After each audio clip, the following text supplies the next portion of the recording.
Il y a un ami là qui m'a contacté.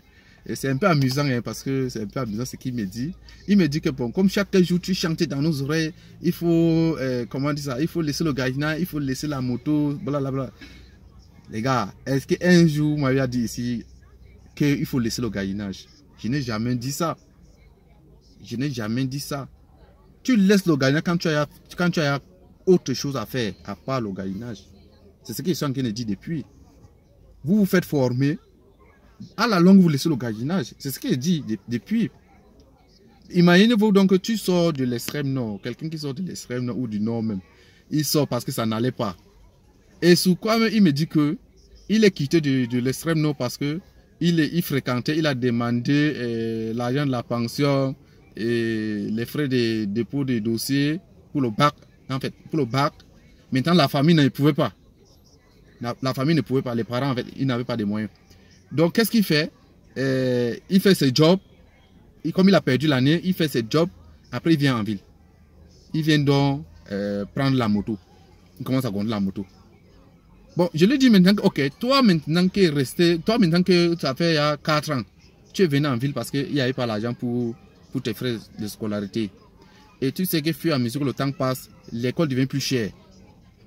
Et toi, tu viens en ville, tu restes donc sur la moto. Et le fait qu'il dit aux gens que formons-nous. Parce que moi, je suis encore de chercher à me former sur autre chose. Hein. Le fait qu'il demande que formons-nous, ça te dérange. Parce que le gardiennage, on va te payer. Même si tu es bien payé dans le service de gardiennage, tu vas amener la sécurité. Il y a beaucoup de risques que tu cours. Maintenant, je demande à ce qu'on puisse se former. Si à jamais, tu te sens fatigué dans le gardiennage, tu peux aller donc exercer en fait, tu peux aller faire dans le travail que tu t'es formé dans ça. Si tu t'es formé dans la menuiserie, tu arrives au village ou alors tu vis donc, tu laisses le gardiennage, tu pars donc à la menuiserie. Fabriquer les meubles, je ne sais pas trop. C'est un exemple. Mais je lui demande donc, ok, toi qui es donc venu en ville, tu as donc pris la moto, tu dis que ça fait 4 ans, tu t'es marié, tu as un enfant. Je demande maintenant, ok, tu sais que d'ici 15 ans, l'enfant là peut aussi chercher à composer, ne serait-ce que le probatoire ou le BPC aussi. Est-ce que toi, tu serais capable de lui fournir tout ce qu'il faut? Parce que tu te plains que pourquoi je vous demande de laisser vos activités et aller apprendre des formations et suivre des formations. Gars, je n'ai jamais dit que vous laissez ce que vous êtes en train de faire. Jamais. Mais plutôt, le fait ce qui t'a poussé à quitter le village doit d'abord te servir de motivation.